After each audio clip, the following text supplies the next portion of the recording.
Hey guys, welcome back to my channel. Long time no see. I know you probably thought, well, you probably thought nothing because who's watching these anyway? Regardless, I'm back and I really want to start making YouTube videos again about all the things I love, books, TV shows, games, musicals and life in general. So here I am, kicking it off with a new branding you saw in the title sequence, and I'm starting it off with a good old book review. That's right, I've actually done some reading. Call the police. Anyway, so today here I am with my cup of tea and the latest book I finished reading. Six of Crows by Leigh Bardugo. I think that's how you pronounce the name. Anyway, I have a lot of feelings on this book. Firstly, I absolutely love this book. Words cannot describe how much I love this book. I know some people have qualms about it, and I know there's some controversy out there on the internet about this book. But when isn't there, to be honest? But I have nothing bad to say about it. It's definitely a 4.5 out of 5. Not quite 5 stars, but I'm sure Crooked Kingdom, when I finish that, will definitely be a 5. So, if you haven't read the book, or haven't seen the book on the shelves, you're probably wondering, what is Six of Crows about?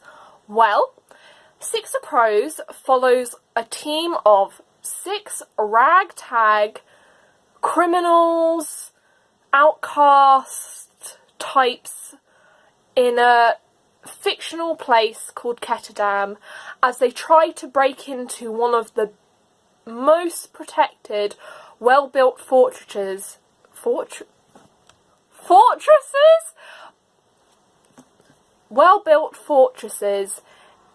in the world, basically, to release a prisoner of war, essentially, who could possibly start a war if he fell into the wrong hands. So the world they live in is, honestly, it's so simplistic, I feel. It's set in what I feel like is a very pseudo-Amsterdam-y, quite type Eastern European world. All the way down to Ketterdam being a port city with canals and a red light district with prominence on gambling, drugs and prostitutes, all the way to sort of the I'm going to have to quickly look at the book to see how you pronounce this name. Fjordur. All the way to Fjordur, where it's sort of more of a Scandinavian vibe, but you still get those European influences that you do in Ketterdam, and I absolutely loved it. She described the cities and the landscapes they were travelling through with enough detail that I was interested, but not so much that I was overwhelmed. And also the cultures that she gives insight to in this book are also fantastic. One example is the Suli. She kind of gives this vibe that these people are very religious, nomadic people, but she doesn't really reveal too much about them, but just enough so that you know their culture exists and that there's space for them to come in later and more to be learnt about them.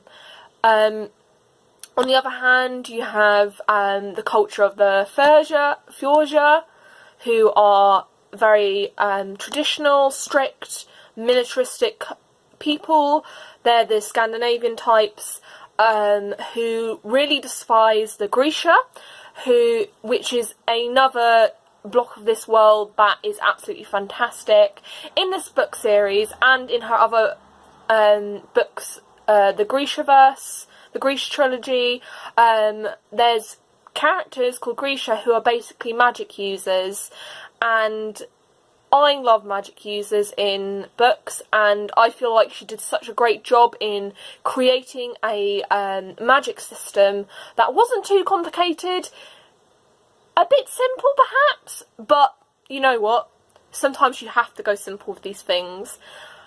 There are, I think, 3 types of Grisha that I can't remember the names of, but she describes them each differently and enough that we understand what who these Grisha are, and you know how the world perceives them.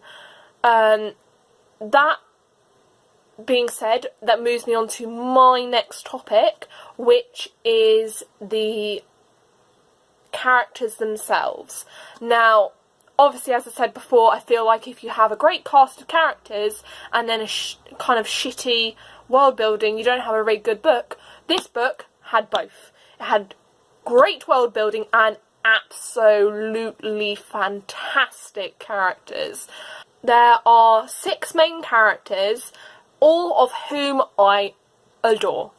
Absolutely adore. They're all written differently and they are also unique, and the diversity, which we'll get on into in a minute, is absolutely fantastic. So firstly, I'm going to start with Inej. She is a Suli girl who finds herself in Ketterdam because basically she was kidnapped from her home and sold as a sex slave. And Kaz Brecker, he bought her indenture and now she's working for him to pay her, not pay her freedom, but pay off what she owes him for saving her from Tante Helena's house of menagerie. And I love Inej. I mean, she is fantastic. She was, she's an assassin type character, but she's not like your typical assassin character who was always raised to be an assassin, or became an assassin because they just could, you know, or their parents died or something horrible like that. Yes, she did have tragedy in her past, in her backstory, but she's not an assassin, really. She's an assassin type, she's quiet, they call her the Wraith, which is great, and she's balanced, and that all plays into her past, because when she was younger, she worked the tightrope at her family circus, and so that kind of influences her when she's getting secrets for Kaz. And Inej is one of the first points of diversity I'll talk about, because she is described as brown-skinned, very dark black hair. I feel like she's almost of Indian descent, which is great.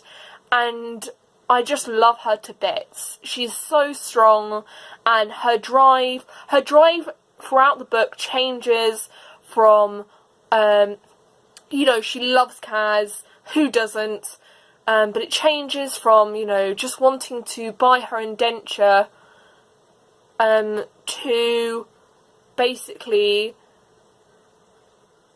protecting girls like her from the horrors that she faced with Tante Helena. And she's an absolutely wonderfully written character. And what I love about Inej's story as well is Leigh's use of descriptive terms when describing Inej in 2 different points of view. When you have someone like Kaz or Jesper or Nina or any of our main characters describing Inej, they always refer to her skin as brown or a soft brown, you know, nothing too fancy, nothing too, it's very obvious what her skin colour is. But when Inej describes what the client at the menagerie calls her when she was a sex slave there, essentially, Leigh uses terms that these clients use, such as dark burnt caramel skin, chocolate brown skin, you know, those very fetishizing words that as a writer you wouldn't usually use. But because Leigh, it was when she's talking about these men and about Inej's past with the menagerie, she's painting it in a bad light. So in turn she paints these men using these sexualized terms in a bad light as well, and I absolutely love that. I think she touched on the topic of you know, sex trafficking and sexual slavery, done in such a way that it was offensive, I feel, but it was done in such a way that was nice. Like, it wouldn't, I feel like it would upset some people, perhaps this storyline, but because Inej isn't one of those girls, you know, like how in some stories where you have someone who's a prostitute, they always end up dead. She's not dead. Spoiler. My second favourite character is Nina, who is, she's described as, you know, curvaceous, plump, beautiful, stunning woman who is a Grisha. She can heal. I'm not sure if I already mentioned that, but she's heart tender, so she can kill someone with a gluck and a flick of her wrist. But she can also slow their heart down so that you pass out. And as a larger character, she's not filling that space of the comedic character, you know, the comedy relief. She does provide comedy, she is quite funny, bless her, but she's also seductive, clever, intelligent, and that's what I love about her. She is more than just the larger girl who happens to like waffles, by the way. I love that about her. She has no regrets about being slightly larger. You know, she may be terrified, but she knows that she's fighting for what's right in the end, and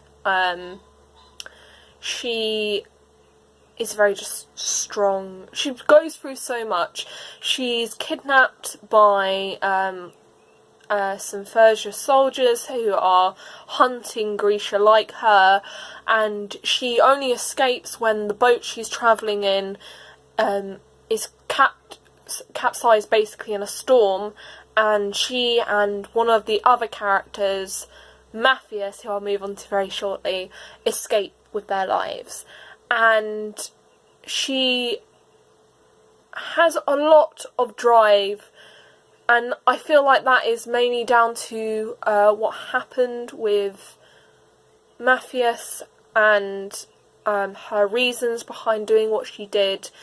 And she just wants to prove to everyone and herself she's still a good person, even though her actions, in hindsight, might, well, in foresight, seem like they're a bad decision. But in hindsight, after you learn her reasoning, they aren't bad, but she does still feel that guilt.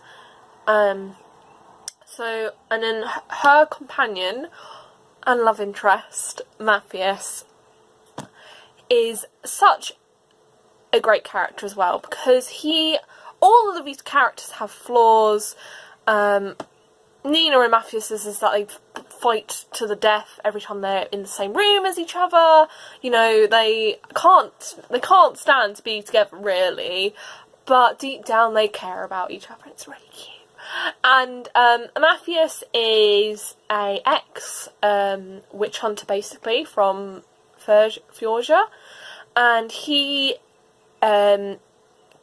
is in Hell's Gate at the start of this book, which is a prison, and Kaz and the others break him out because he is the only one who knows how to break into this impenetrable fortress they need to get into. And he doesn't want to betray his country, and he is problematic because he was basically a slaver, and he kidnapped and killed Grisha, and all of this, and he isn't very nice at the beginning, you know, but his character develops and he starts to question his country's ideals, because his country don't think that Grisha are human, they think they are monsters. And I feel like Matthew is perhaps one of the characters who makes the most character development in this story. By the end, he makes a very difficult decision that basically undermines what his character stood for at the beginning of the book, and I think that's great. I absolutely love that. The next characters I'm going to talk about are Jesper and Wylan. Now, Jesper and Wylan, I'm talking about them as a pair, mainly because I don't have that much time, and they basically have to come back as a package deal, I'm sorry. So Jesper is a gunslinger. He really loves his guns. He's a tall, skinny, black man who comes from a fictional place that I can't remember the name of. But he came to Kestam to pursue education, but ended up gambling his money away and ended up working for Kaz Brecker to save his hide. He is a valuable member of the team. He knows his guns like he knows the back of his hand. He is perhaps the comedic relief. He's funny, he's jokey, he knows how to make light of most situations, and him and Wyland come as a package deal, as I said before. Wyland is my son. He's the youngest of the group, firstly. He's about 16, maybe 15, and he is adorable. He is described as short, baby-faced, reddish gold hair, and is a master of explosives. So you can see why, one of the reasons why Jesper and Wyland come as a package deal is because, they share such close, similarities in their interests, but also because there's a fun relationship happening between them. I can tell they're going to get together. I really hope they're going to get together because they have such great chemistry. And I think Jesper would protect Wylan from like a savage bear, and I love that about them. Wylan is also one of my favourite characters because he is dyslexic, and as someone who is dyslexic, I don't really see dyslexic characters much in books, let alone characters who are dyslexic and normal. I mean, Wyland's not normal, he likes explosives, but that's beside the point.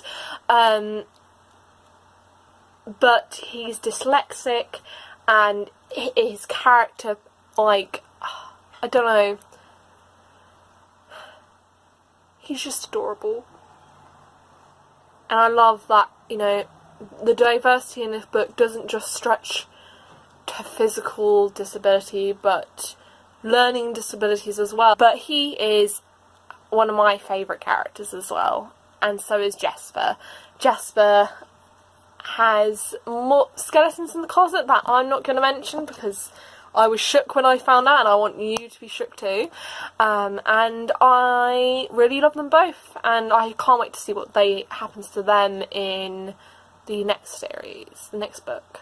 Moving on to the best, saving the best for last, is Kaz Brecker. Wow. If I have never had a book crush, then Kaz Brecker has stolen that spot. He probably would have stolen it anyway, because, whoo! Okay, so Kaz Brecker,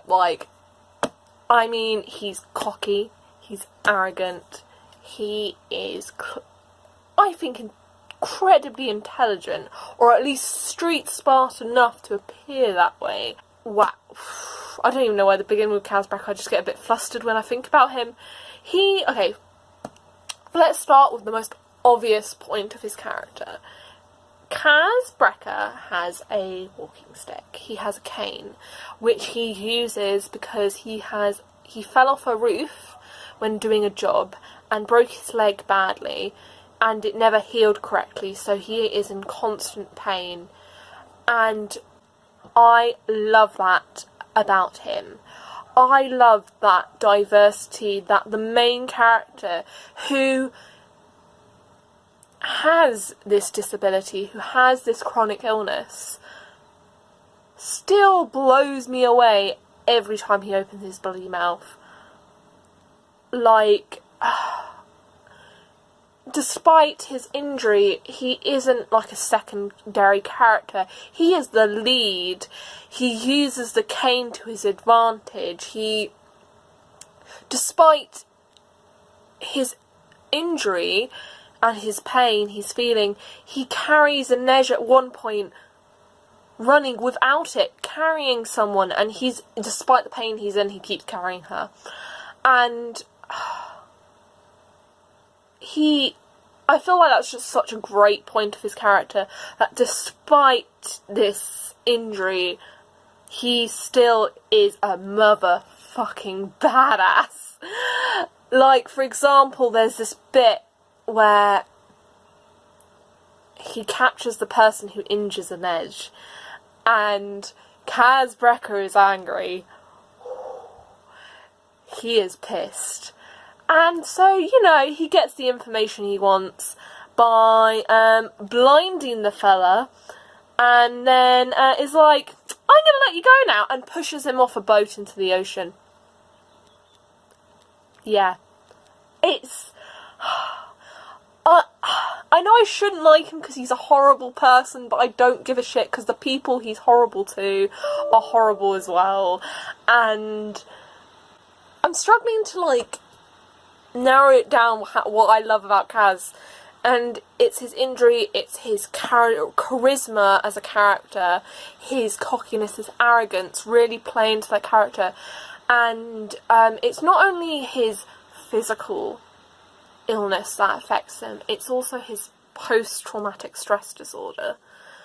So when Kaz first came to Ketterdam, him and his brother caught, I think it was firepox or something, and it ravaged the city, and Geordie, his brother, unfortunately died. And Kaz was very close to death as well, and so got put on the death barge. So that's a barge where they just pile the bodies up and then send it out to sea, even though he was still alive. And he, because of that experience, being so close to naked bodies, dead naked bodies, he can't physically touch anyone. So he wears gloves all the time, and there's a scene where he faints because he's in such close quarters to basically naked prisoners, and it just reminds him of those moments on the barge. It triggers him, and I think Leigh does such a beautiful way of portraying this mental this, how it affects him mentally, and how it's going to affect his relationships in the future. And I feel like she doesn't do it in sort of she doesn't portray it as he has post-traumatic stress disorder and that's why he kills people. He doesn't kill that many people, to be honest. I think he kills 4 people, maybe 1, I don't know. And that's mainly in self-defense, if I'm honest. But he doesn't kill people because he has the post-traumatic stress disorder, happens sometimes in stories that it's edgy, he shot his wife because he had post-traumatic stress disorder sort of thing, His trauma is portrayed in a completely different way. It gives him anxiety, the sweats, cold sweats at that, and it makes him panic. And I think that's such a stark difference to how PTSD is usually portrayed. And it's not as obvious that he has this. It's only when she reveals that he can't touch people later on in the book that you kind of connect the dots and realise, you know, it affects who he is. There's only one scene where he takes his gloves off in the entire book, and that's in front of Inej, and he doesn't even touch it. He cleans himself. I think Kaz Brekker is perhaps one of the best written young adult characters I have ever read, and that's saying something, really. I just think that his character is just so complex and interesting that he almost seems like he could be real, and I love that. I mean, all the characters could be real, but especially Kaz. That's pretty much everything I liked about this book. I don't really have anything bad to say, except maybe sometimes I felt like there were flashback scenes and they were placed a bit funnily, but that's not really an issue, is it, really? That's just personal preference. So, all in all, as I said at the beginning, I'd give this 4.5 out of 5. I feel like there could have been a little bit more something, but I don't know what that something is. I have a feeling that something is Crooked Kingdom, so I'll get reading that as soon as possible. If you want to tell me your thoughts on this book, leave a comment in the comment section below. If you didn't like this book, also leave your comment in the book below, you know, in the comments below. If you also love Kaz Brekker, then like this video, subscribe, and you can tune in to my next video next Friday right here on my channel, okay? I'll see you next time.